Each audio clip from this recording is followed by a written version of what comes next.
I want to take a minute and go over some feedback from your cultural language project lesson plans. Overall, I was extremely pleased with your lesson plans, especially for your first one for the course.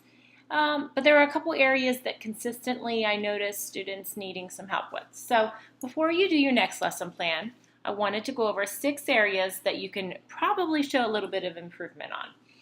The biggest one, and I always have this one, is choosing the correct standard.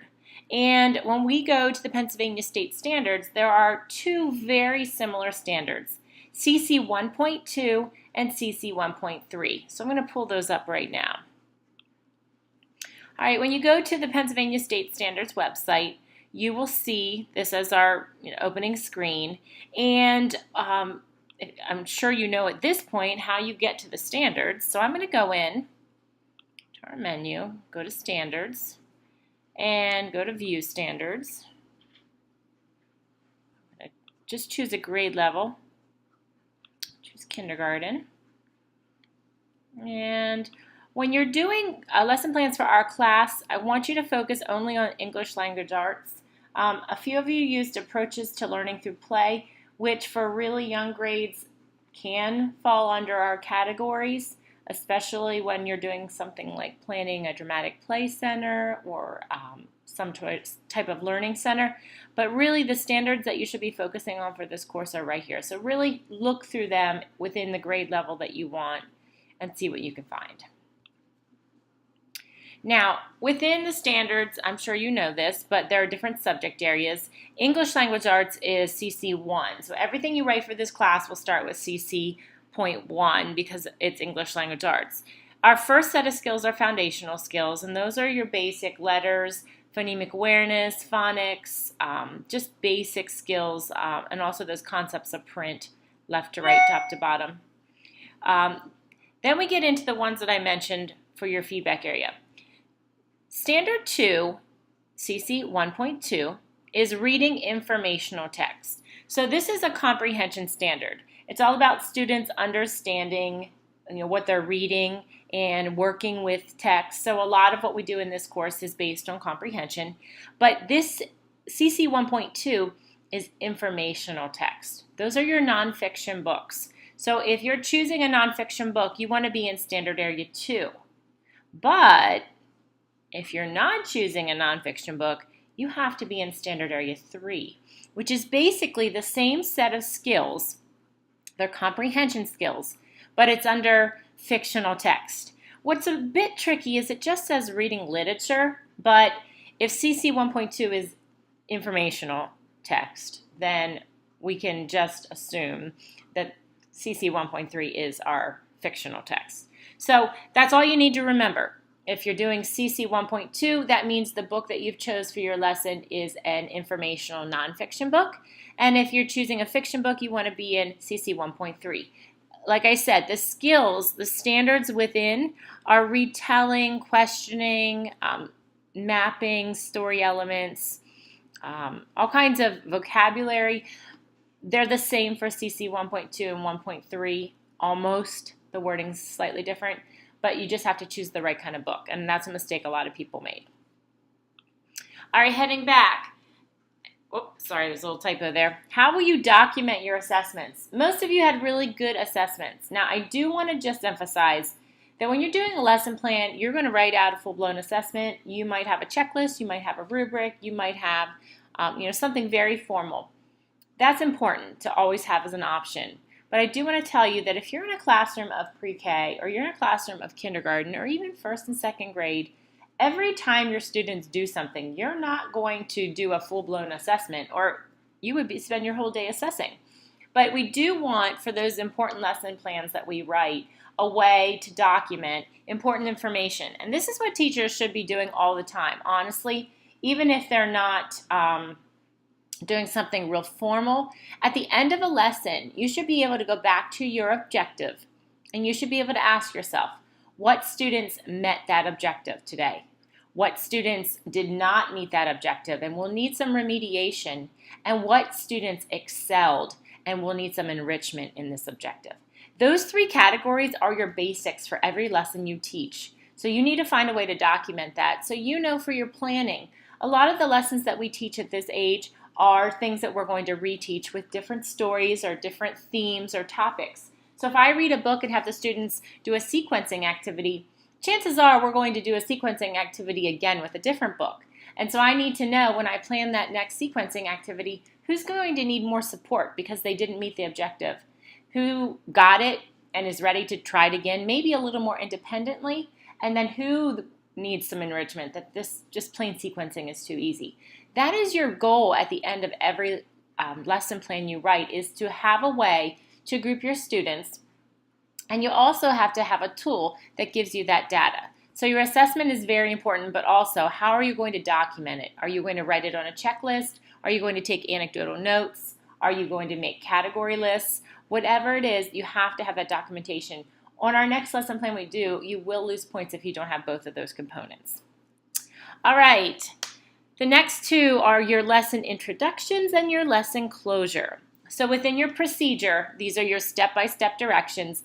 You want to make sure that when you start a lesson, you are grabbing the attention of your learners. You want to motivate for the lesson. You want to motivate them for the lesson. You want to see what background knowledge that they have, and you want to get them excited. So setting up your materials should not be step one. That can go actually in the material section of your lesson plan. Your first step should be that intro, that grabber. You want to start with music. You want to start with artifacts, some kind of images or videos or puppets, stuffed animals, anything that's just going to make them think about what they're getting into. Also in your intro, maybe not that first step, but somewhere at the start of that lesson, you want to introduce your vocabulary. And that moves us into 5. I'm going to jump around. A lot of you listed 3 vocabulary words, and I had great choices. Sometimes they match the text that you're reading, and sometimes they match the concepts within the lesson. Those are great selections. But guess what? Many of you did not teach those words anywhere in your procedure. So if when you select those vocabulary words, you have to say, okay, when am I going to address these words in the lesson? And one of the best ways to do that you'll learn later on in this course is during that introduction, showcase those words, introduce those words. And then later on in the lesson, you're going to come back to them and see if they learned those words, review those words. So you want to keep working with those. Vocabulary instruction typically happens before reading, during reading, and after reading within your procedure. So you might even address vocabulary 3 times within your lesson. So those intros are really important. I know that you're going to be really focusing in on different skills the next couple of weeks, and we're going to be using a lot of YouTube videos and also online resources that are very quick. So you may want to start with something little like that on your smartboard to engage them and get them ready, or just a song or a poem that has to do with your topic. So definitely important to grab their attention. Now, when you get to that lesson plan closure, you want to go back and make sure that you wrap up your lesson. A lot of you had sharing activities, which are fantastic, but you want to make sure after your sharing or after your review of vocabulary, the students can answer 2 questions. So every closure should include these 2 questions. What did we learn in this lesson? And why is this important? And that why is this important is really, really where you make the connection from the skills you're learning in the classroom to the real world. Why do we want to do retelling? Why is that important?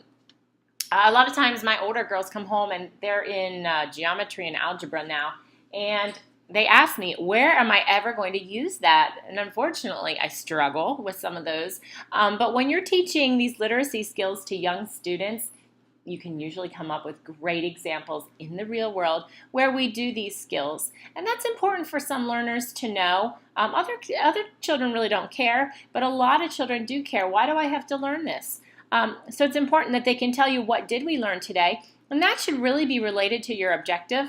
And then why is this important? Where will I use it again? All right, and we hit vocabulary, so we're going to move on to our last area, and that is that objective. The objective is the area people struggle with the most in a lesson plan, I believe, because your objectives at this point a lot of times sound like a procedure, or when you do the full-blown hack lesson plan, they sound like the activity description, which is about a 3 or 4 sentence description of what you're doing in the lesson.